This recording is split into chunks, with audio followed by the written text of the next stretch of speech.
Bonjour à tous, bonjour les enfants, j'espère que vous allez bien. Ce matin, nous sommes le 9 du mois de Iyar, le 24e jour du Homer, donc on a déjà fait la moitié du décompte.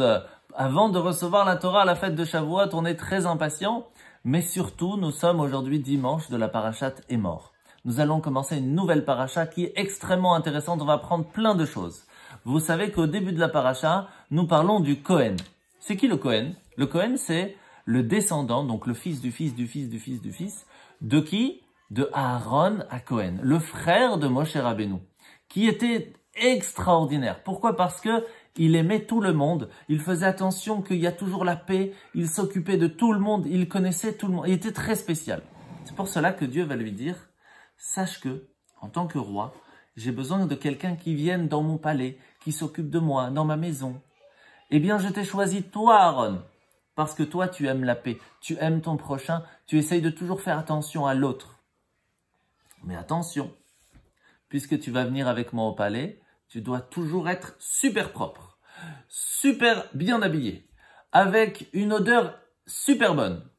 Fais attention, tu es dans le palais, hein, tu peux pas aller où tu veux.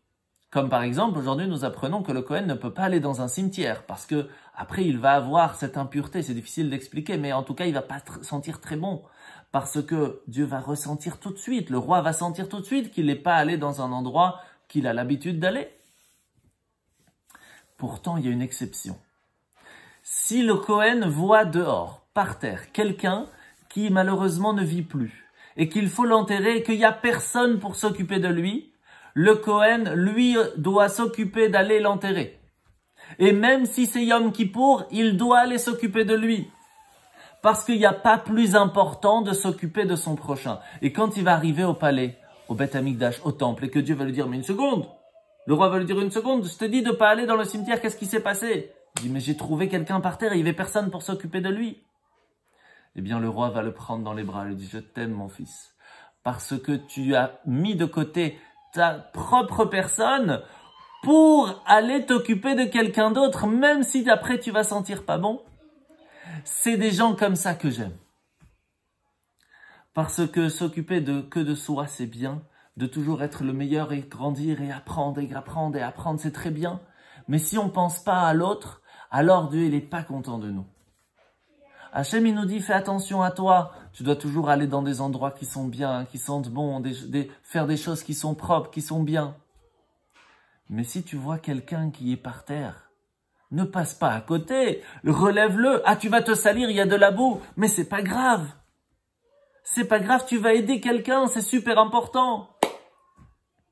C'est pour cela que lorsqu'on voit quelqu'un qui est un petit peu sans vie, ça veut dire que par exemple, elle n'a pas le moral, elle est triste, ou elle n'a pas à manger, elle n'a pas de quoi s'habiller, elle a soif, ou quelqu'un qui ne connaît pas le Aleph Bet, qui ne connaît pas très bien la paracha.